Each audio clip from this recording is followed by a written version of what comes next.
Hey y'all, welcome to another special rewind episode of You Had Me at Black. I'm Martina Abraham Zalunga.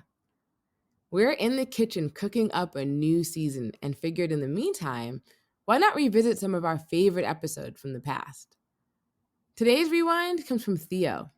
He shared this story at one of our kickbacks in Oakland. Back in the day, Theo was an aspiring child star, and his mom would do whatever it took for her baby's career. Here's what happened.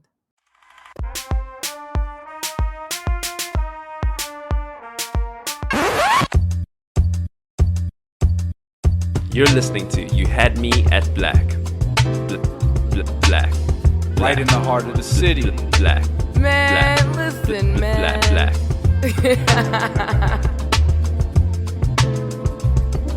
This is You Had Me at Black, and we live, baby.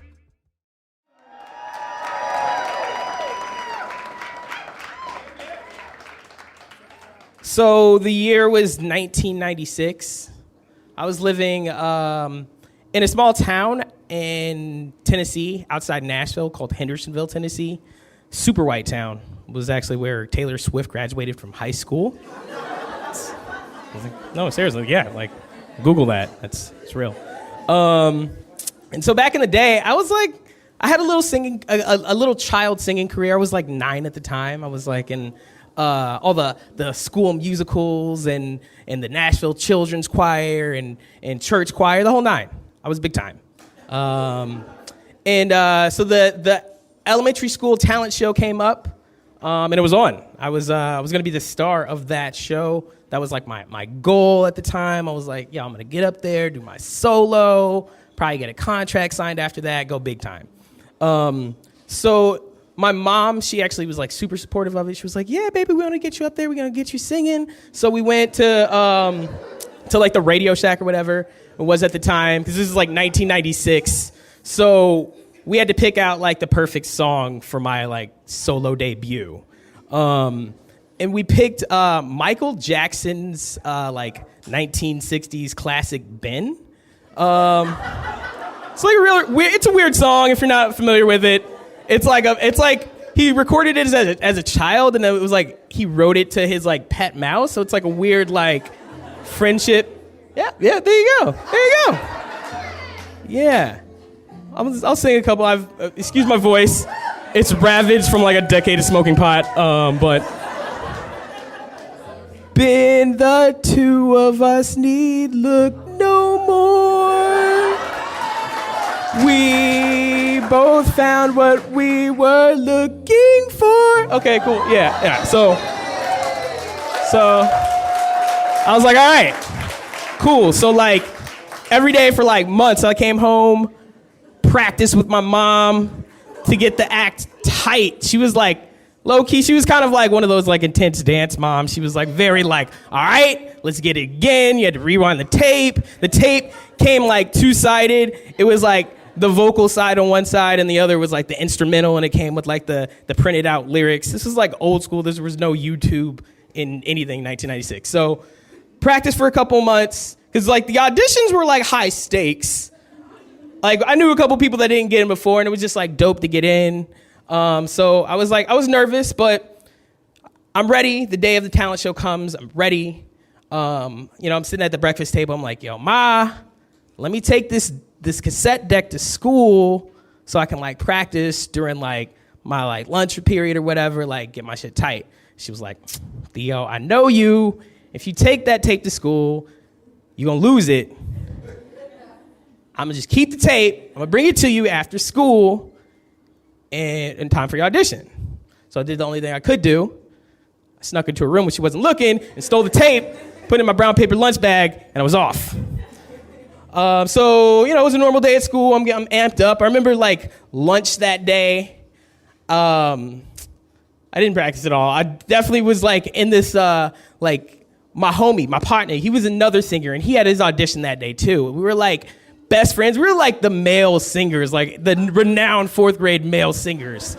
But he was like, it was Nashville, so he was like into country music, and I was like the soul singer, right? So I remember we had like a sing-off that day. Like we had to just settle the dispute, like who's the dopest singer. So clearly we picked our favorite song, like the hit, in 1996 for fourth graders, Hanson's Mbop.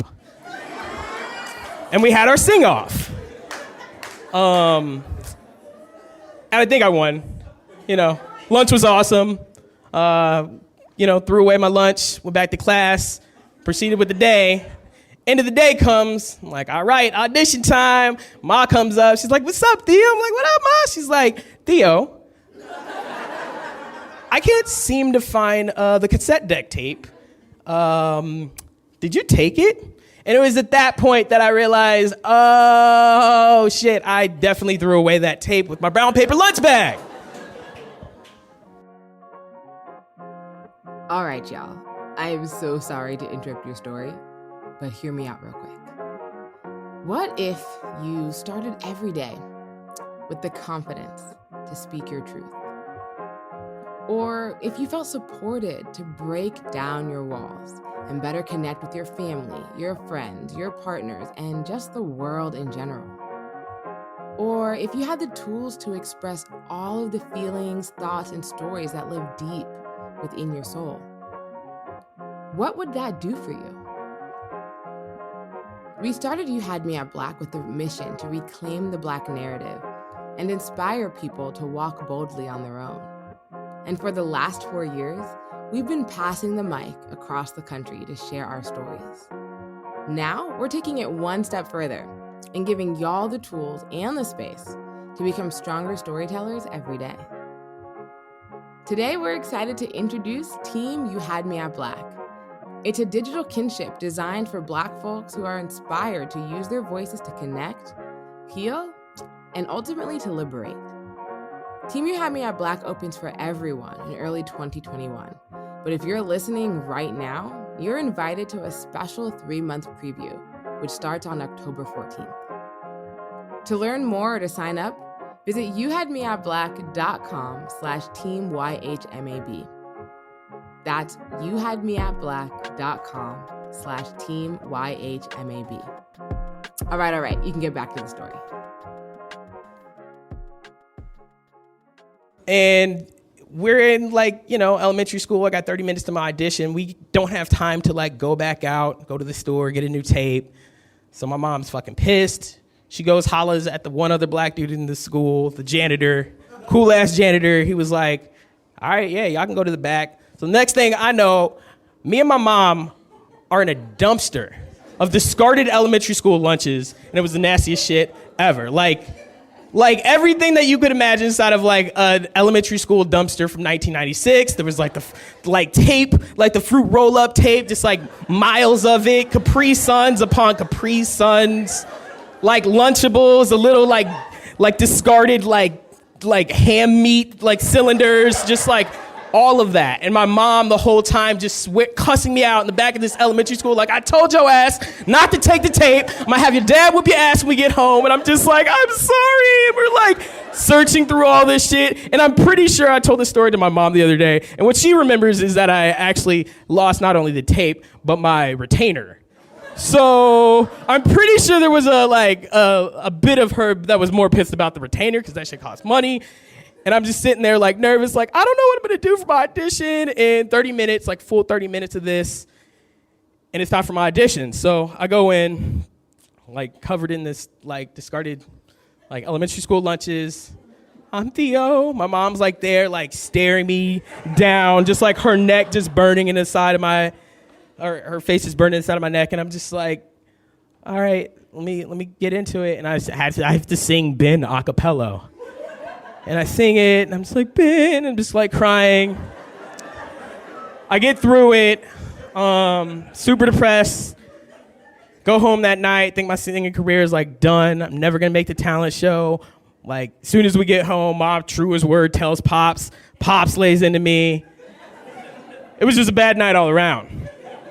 So the next morning, I get up and go to school. Go to the cafeteria. They have the talent list roster for the talent show listed. And I go up, let me check it out, pretty pessimistic. And my name's right at the top. I'm in the talent show. I made the talent show, got in. And yeah, I went on I mean, it wasn't a competition talent show, but it was dope. I was in it. I got like I got 2 copies of the cassette deck tape this time, just in case anything happened to the other one. And I called my mom whenever I found out. She was hella excited. Got home. She made the sloppy Joe dinner. That was my favorite dinner at the time.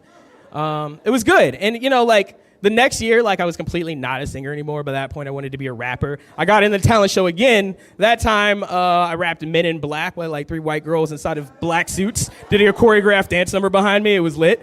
So, yeah, I was, like, never a singer again after that. I guess the winner of that story is definitely my mom.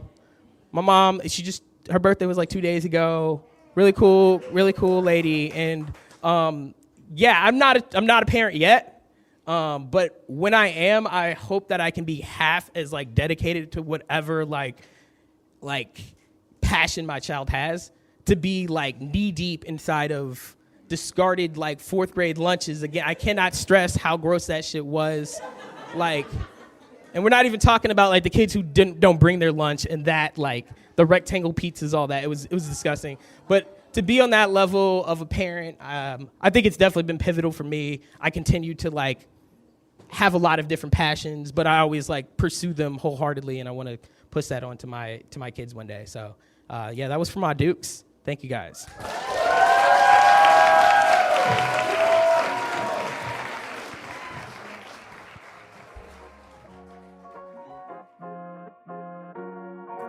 Thanks for listening to You Had Me at Black. We're currently accepting story pitches for our upcoming season. The theme is unraveling because, after all, for better or for worse, so much about the world as we know it is unraveling.